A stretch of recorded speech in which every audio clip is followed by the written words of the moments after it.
안녕하세요. 오늘은 M&A에 대한 이야기를 좀 더 해보려고 합니다.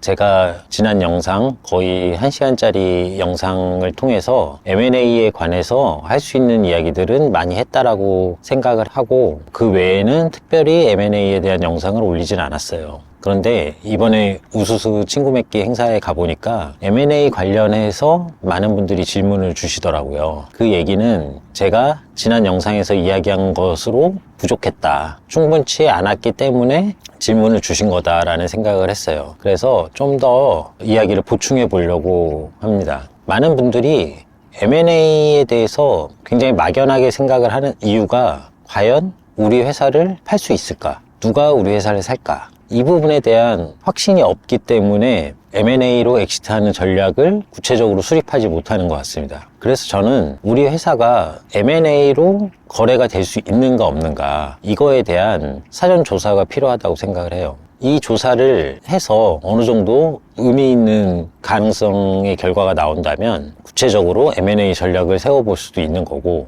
근데 좀 가능성이 없어 보인다 라면은 다른 방식으로 엑시트 전략을 선회해야 되겠죠. 우리 회사가 M&A가 될 수 있느냐 없느냐, 사전 조사가 필요하고, 이 부분은 굉장히 중요한 부분이라고 생각합니다. 이거에 대한 사전 조사를 어떻게 할 것이냐, 사실 이거는 명확한 방법론이 어떤 것인지 잘 모르겠어요. 좋은 방법론이 있다라면은 댓글로 좀 남겨주셔도 좋을 것 같은데, 저는 제가 했던 방법을 알려드리려고 합니다. 제가 했던 방법이 무조건 옳은 방법이다, 좋은 방법이다 라고까지는 말씀을 못 드리겠는데, 어쨌든 저는 이 방식을 통해서 어느 정도 유의미한 데이터를 얻었고, 그걸 통해서 결론적으로 M&A에 성공할 수 있었습니다. 그렇기 때문에 제가 지금부터 말씀드리는 방법을 어느 정도는 참고해 볼 수도 있지 않을까 생각을 합니다. 이제 사업을 영위하다 보면 사업과 관련된 회사들, 그러니까 고객이 될 수도 있고, 협업을 해야 되는 회사가 있을 수도 있고, 아니면 우리가 고객인 경우도 있어요. 그런 회사들과 많이 만나게 되는데, 그 회사들로부터 몇 번 M&A 제안을 받았다고 그전 영상에서 말씀드렸었죠. 그거를 토대로 M&A 쪽으로 방향을 정하면서 그 뒤에 만나는 회사들은 제가 먼저 M&A 이야기를 꺼내기도 하고, 그거에 대한 의사를 물어보기도 하는 적극성을 보였어요. 그러니까 우리 회사가 이름만 들어도 웬만하면 알만한 회사고, 그쪽 업계에서는 꽤 유명한 회사고, 그 정도 된다라면은 공개적으로 M&A를 진행하겠다라고 하고 매수자를 찾아도 찾을 수 있다고 생각을 해요. 얼마 전에 이마트에 인수된 G마켓 같은 경우, 나 G마켓인데 우리 회사 팔 거야 라고 공개적으로 얘기를 해도 매수자들을 찾을 수 있는 거죠. 하지만 그 정도 규모가 아닌 소규모의 딜인 경우에 그렇게 공개적으로 선언을 하고 찾기는 쉽지 않을 겁니다. 그렇다면 이런 작은 규모의 M&A는 주로 어디서 일어나는가, 이 부분을 유심히 볼 필요가 있어요. 작은 규모의 M&A는 동종업계에서 많이 일어나요. M&A를 하는 여러 가지 이유가 있는데, 첫 번째는 그쪽의 기술이나 제품이나 우리의 부족한 부분을 채우기 위해서, 그런 목적으로 하는 경우가 있고, 두 번째는 인력을 원해서 M&A를 하는 경우가 있어요. 팀이 개발 능력도 있고 상당히 매력적인데 뭔가 핵심을 잘 잡고 개발하는 것 같지는 않아요. 근데 우리가 만약에 그 팀원들을 보유하고 있다라면은 우리는 나아가야 될 방향을 정확히 알고 있기 때문에 훨씬 더 좋은 쪽으로 끌고 나갈 수 있을 것 같아. 이럴 경우에 인력을 충원하기 위해서 M&A를 하는 경우가 있습니다. 그리고 또 세 번째는 경쟁자를 미리 제거하기 위해서 M&A를 하는 경우가 있어요. 우리가 현재 시장 점유율이 30에서 40% 정도 되는데, 우리의 목적은 시장을 절반 이상 확보하는 거예요. 과반 이상을 확보하게 되면 그 다음부터는 락인 효과나 이런 것 때문에 안정적으로 시장 지배력을 높여갈 수 있다. 근데 우리의 힘으로 계속 35, 36, 37, 38 이렇게 해서 50%까지 넘기기는 조금 어렵다, 시간이 많이 걸릴 것 같다. 그럴 경우에 한 시장 점유율 10%, 15% 되는 회사를 인수하는 거죠. 그러면은 우리가 일시적으로 시장 점유율을 빠르게 높일 수 있고, 또 잠재적인 경쟁 상대를 제거하는 효과가 있는 거죠. 크게 이 세 가지 외에도 각각의 이유는 있을 거예요. 근데 이제 대표적인 경우는 이렇다. 그렇기 때문에 전혀 생뚱맞은 곳에서 인수를 하는 경우는 흔치 않아요. 대부분은 동종업계에서 인수를 하게 되는 거죠. 동종업계의 분위기를 파악을 해야 되는데, 그 분위기 파악은 나도 같은 업계에 있다 보니까 이래저래 비슷한 회사들을 만나게 되고 관련된 회사들을 만나게 되면서 분위기 파악을 할 수 있는 기회들은 있다. 그래서 저는 동종업계와 만나는 미팅 자리에서 저에게 먼저 M&A를 제안한 적도 있지만 제가 본격적으로 M&A를 해야겠다라고 생각을 하면서부터는 저도 많이 제안을 했어요. 예를 한 가지 들어볼게요. 우리나라 10대 그룹 정도 되는 회사일 거예요. 거기가 유통사 2개를 합병을 했어요. 그래서 2개를 합병했을 때 시너지를 더 낼 수 있는 체계적인 물류에 대한 개선을 필요로 하고 있었어요. 그래서 저희 회사를 찾아왔죠. 우리는 지금 이런 상황인데 니네 시스템을 이용해서 우리의 통합 물류 솔루션을 만들 수 있지 않을까 해서 찾아왔다. 근데 거기는 단순하게 그냥 우리 시스템을 가져다 쓴다고 해서 해결되는 게 아니라 걔네에게 맞게 좀 최적화할 필요성이 있어 보이더라고요. 그게 제가 얘기했죠. 니네 회사의 상황을 보니 우리 거를 그냥 그대로 갖다 쓰기에는 사스 형태로 쓰기에는 좀 무리가 있어 보인다. 대신 최적화를 한다라면은 좋은 핏이 될 것 같다. 그러니까 걔네가 그럼 최적화를 해줄 수 있냐? 그렇게 하면 비용은 얼마나 드냐? 그래서 이제 제가 얘기했죠. 지금은 최적화를 하기 위해서 대기하고 있는 회사들이 너무 많다. 그래서 너네 거를 먼저 해줄 수가 없다. 당장은 여력이 안 된다. 한 1, 2년 기다려야 된다. 그랬더니 이제 그쪽에서 1, 2년을 어떻게 기다리냐. 그래서 제가 할 수 있는 방법이 있다. 우리 회사를 인수하면 된다. 이렇게 얘기를 했어요. 그 사람은 실무자였거든요. 그러면 자기가 돌아가서 임원들하고 한번 이야기해보겠다고. 한 일주일? 열흘 정도 지났는데 임원들하고 미팅을 잡았다고 나보고 오라고 하더라고요. 오호라? 그래서는 이제 미팅을 갔죠. 갔더니 상무이사, 그러니까 임원진급 되는 상무이사 서너 명이 회의실에 들어와 있었고, 그리고 실무자들이랑 뭐 한 7, 8명이 들어와 있더라고요. 그래서 이제 제가 쫙 설명을 했고, 그쪽에서도 그러면은 검토를 해보겠다. 니네 회사에 대해서도 자세히 알아보겠다. 그렇게 얘기하고 미팅이 끝났어요. 근데 저는 사실 그 회사에 저희 회사를 팔 생각이 없었어요. 대기업이기 때문에 시간도 오래 걸릴 것 같았고, 만약에 인수가 된다면 제가 하던 비즈니스가 아니라 그냥 그 회사의 개발 부서가 돼서 그냥 걔네 회사 시스템을 개발하는데 총력을 다해야 될 것 같더라고요. 근데 저희는 그 사스 시스템이었고 저희 거를 사용하는 많은 중소기업들이 있는데 걔네들을 위해서 지속적으로 서비스를 해야 된다라는 어느 정도의 사명감도 있었어요. 그래서 사실 뭐 그쪽에 인수되는 거에 대해서 저도 진지하게 생각하지는 않았어요. 어쨌든 몇 번 더 이야기가 오가다가 굉장히 구체적으로 딥하게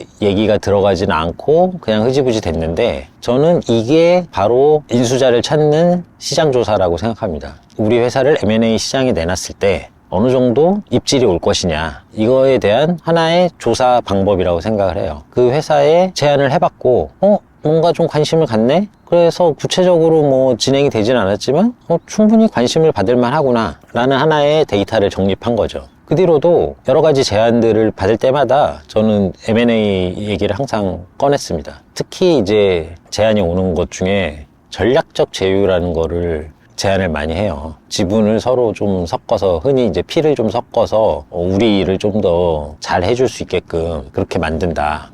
뭐 그런 건데, 저는 사실 이게 뭐 의미 있나 싶은 생각이 들어요. 전략적 제휴는 뭐 지분 섞어봐야 뭐 5% 10% 섞는단 말이에요. 투자 형태로 신주를 발행해서 그 신주를 인수해 주기도 하고, 뭐 좋긴 좋은데 그렇게 했을 때 뭐 과연 얼마나 효과가 있을까. 예를 들어서 제가 어떤 업체에 좀 전폭적인 지원을 받기 위해서 지분을 뭐 10% 우리 거랑 교환을 했다던가 아니면은 섞었다고 쳐요. 우리가 뭔가 필요한 게 있어요. 우리 거부터 좀 해주면 안 될까? 걔네가 그래 신경 써줄게 하지만 우리도 좀 지금 바쁜데? 그럼 내 지분이 10% 있다고 해서 뭐 그거 가지고 어떻게 할 거예요? 바쁘대는데. 걔네가 심정적으로 뭐 신경을 더 써줄 수는 있지만 이게 뭔가를 강제하는 효과가 있을까? 저는 솔직히 잘 모르겠더라고요. 그래서 이 전략적 제휴라는 거는 물론 이제 뭐 걔네도 잘 되고 우리도 잘 되고 그래야 서로 좋은 거니까, 서로 지분을 갖고 있으니까. 근데 뭐 그게 엄청 의미 있는 숫자도 아니라고 생각해요. 10%, 5%, 10% 이런 거는. 그래서 저는 이 전략적 제휴라는 게 좀 강제력도 떨어지고 괜히 지분 관계만 복잡해지고 잘 모르겠더라고요. 우리가 돈 좀 넣어줄게, 우리 거 좀 잘 해줘, 뭐 이런 차원인 건데 내 생각에는 너무 쉽게 얻으려고 하는 것 같아요. 물론 뭐 네이버나 CJ 이런 데들이 서로 지분 교환하고 뭐 그렇게 하는데, 이런 큰 기업들이 그렇게 하는 거는 제가 모르는 다른 의미가 있는지는 모르겠어요. 저는 뭐 전략적 제휴는 그렇게 큰 의미는 없는 것 같다. 그래서 저한테 전략적 제휴를 제안을 해오면 그 정도로 하지 말고 차라리 우리 회사를 인수해라. 그건 어떠냐. 그렇게 이제 제안을 해보죠. 전략적 제휴를 제안해 오는 데는 M&A를 타진해 볼 필요가 있어요. 왜냐면 어쨌든 걔네들도 일정 돈을 써서 자기네들에게 유리한 상황을 만들고자 하는 거기 때문에, 그렇다면 그게 조금 더 쓰면 인수까지 갈 수 있는, 그렇게 될 수도 있기 때문에 한 번쯤 타진해 볼 필요가 있다. 그래서 저한테 이제 전략적 제휴를 제안해 오는 사람들한테는 그러지 말고 그냥 우리 회사를 인수해라. 뭐 그런 제안들을 막 해봅니다. 그리고 또 이제 미팅을 하다 보면은 분위기가 좋은 경우들이 있어요. 단순하게 니네 거 뭔데? 그래, 설명 들어보니 니네 거는 이런 거구나. 니네 걸 쓸지 말지 한번 검토해 볼게. 약간 건조하게 미팅이 진행되는 경우도 있지만, 미팅을 갔는데 가서 이제 우리 거를 이렇게 설명을 해주면은, 와 진짜 대박인데? 너무 좋은데? 와, 이런 게 있었어? 와, 진짜 우리랑 너무 잘 맞겠다. 막 이러면서 엄청 호응을 해주는 사람들이 있거든요. 그렇게 엄청 호응을 해주면은 제가 한번 슬쩍 밀어넣어 보는 거죠. 근데 그쪽 회사는 스타트업에 투자를 한다거나 M&A를 한다거나 이런 활동은 혹시 하시나요? 살짝 밀어넣어 보면은, 우리도 뭐 요즘에 투자도 하고 인수합병도 하고 뭐 그러고 있다. 그러면은 우리도 한번 검토해 주실래요? 우리 것도 한번 검토해 볼래요? 저희는 굉장히 열려 있습니다. 이런 식으로 살짝 떡밥을 던져보는 거죠. 그러면은 아무리 분위기가 좋았다고 그래도 거기서 미팅 온 실무자가 뭐래, 쟤는 무슨 회사를 사래, 참 웃기지도 않아. 그러고 끝나는 경우도 있지만, 걔네도 괜찮은 제안 같은데 한번 보고해볼까? 하고 이제 경영진에 보고를 하죠. 그럼 경영진이 거기서 다시 한번 뭐래, 꺼지라 그래, 막 이렇게 얘기할 수도 있지만, 그래? 한번 만나볼까? 하고 또 이제 경영진한테 연락이 오기도 해요. 그러니까 이제 시장조사 차원에서 어때? 우리 회사 한번 사볼래? 이런 얘기들을 막 하고 다닌다고 해서 걔네들이 막 엄청 다 긍정적으로 봐주고, 그래 한번 사볼까? 얼만데? 막 이렇게 다가오는 건 아니죠, 당연히. 걔네들 중에서도 그냥 뭐 말 꺼내자마자 바로 까이는 경우도 있고, 뭔 소리야, 좀 어처구니 없어 하는 경우들도 당연히 있죠. 근데 그냥 그걸 감수하고 막 던져보는 거예요. 막 던져보는 거고, 그쪽에서 관심 있어 한다. 그럼 얘기도 해보고, 뭐 가격도 한번 얘기해보고, 내 생각에는 한 200억에는 팔아야 될 것 같은데, 막 이런 생각을 하고 있었단 말이죠, 평소에. 근데 막상 얘기가 좀 진전되는 사람들이랑 얘기를 해보니까, 이래서 이렇고 시장에서 가격은 이런 식으로 형성되는 거니까 니네는 한 80억 정도가 맞는 것 같아, 뭐 한 60억 정도가 맞는 것 같아, 이제 그런 피드백을 받게 된단 말이죠.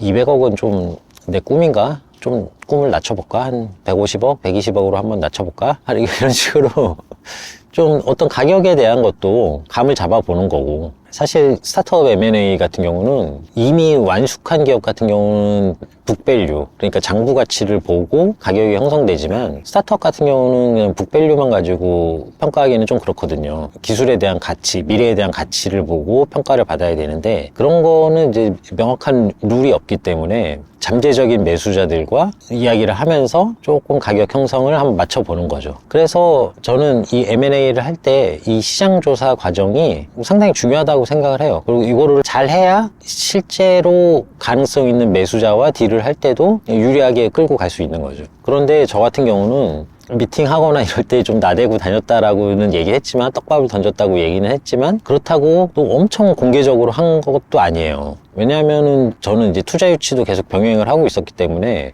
투자 유치에 좀 악영향을 주지 않을까 하는 생각을 했어요. 그러니까 투자사가 야 니네 그래 어디 100배 성장해봐 라고 투자를 하려고 하는데, 갑자기 꼴랑 뭐 1.5배 2배 정도 지금 매긴 가치에 그 정도의 M&A를 해버리려고 하네? 그러면 투자하기엔 좀 그렇다, 좀 메리트가 없다, 이렇게 투자자들이 생각을 할까봐 제가 M&A를 물색하고 다닌다라는 거는 철저하게 비밀로 하면서, 물론 뭐 세상에 비밀이 어디 있겠냐마는 그래도 최대한 조심하면서 그렇게 시장 조사를 하고 다녔죠. 그런데 제가 얘기한 대로 동종업계에서 시장 조사를 해봤는데 좀 의미 있는 성과가 나오지 않는다, 좀 좋은 성과가 나지 않는다 라고 한다면은, 저는 M&A에 대해서는 좀 다시 생각해 봐야 되지 않을까, 아니면은 긴 호흡으로 가져가야 되지 않을까 생각해요. 그래도 우리 회사의 비즈니스를 가장 잘 이해하고 가장 잘 활용할 수 있는 곳은 동종업계예요. 근데 동종업계에서조차 그거를 인수한다고 뭐가 될까? 그걸 뭐 인수할 만큼 메리트가 있나? 이런 회의적인 반응을 받았다면 전혀 업종이 다른 회사가 우리 회사를 인수할 가능성은 더 낮다라고 생각을 해요. 우리 비즈니스를 잘 아는 동종업계도 설득이 안 되는데 우리 거를 잘 모르는 회사에게 우리 아이템과 기술과 미래 가능성을 설명을 해서 설득을 시켜가지고 인수를 하게끔 한다. 이거는 저는 굉장히 어렵다고 생각합니다. 그래서 1차적으로 동종업계의 시장 조사를 하는 게 굉장히 중요하다. 자, 그러면은 이제 동종업계 시장조사까지는 어느 정도 했어요. 반응이 나쁘지 않았어. 인수할 만한 가치는 다들 있다고 생각하는 것 같아. 근데 막상 인수자가 없어요. 그럴 경우에는 저는 전문 브로커를 찾아가는 것도 괜찮다고 생각합니다. 보통 그 전문 브로커들은 어디서 하냐면은 회계사무실에서 해요. 회계법인에서. 개인이 하는 회계사무실이 아니라 회계법인. 그런 데들의 하나의 비즈니스 모델 중에 M&A 서포팅이 있거든요. 근데 이제 이곳 같은 경우는 그래도 어느 정도 규모가 있는 M&A여야 좀 관심을 가져줄 거예요. 잘은 모르겠는데 회계법인이 가져가는 돈이 M&A까지 성공하면은 아마 뭐 5% 내외이지 않을까 생각을 해요. 예를 들어서 100억짜리 딜이다. 그러면은 얘네가 5억 정도 가져가는 거죠. 근데 5억의 어떤 커미션이 많다면 많아 보일 수도 있는데 이런 회계법인에서 M&A 딜 하나 진행하려면은 한 서너 명이 붙어서 한 6개월 정도 진행을 한단 말이죠. 그럼 서너 명의 6개월 인건비다 생각하면은 그 5억의 커미션이 그렇게 크다라고 할 수도 없고 또 그쪽에서는 딜이 깨질 수 있다라는 리스크가 있기 때문에 그런 것까지 감안한다면 5억 정도는 사실 보고 움직여야 되지 않을까. 그렇기 때문에 얘네들은 100억 이상의 규모는 돼야 손익분기점이 나오지 않냐라는 게 제 생각이에요. 20억짜리 30억짜리 해가지고 커미션 1, 2억 받는다. 이거 해봐야 크게 재미없는 거죠.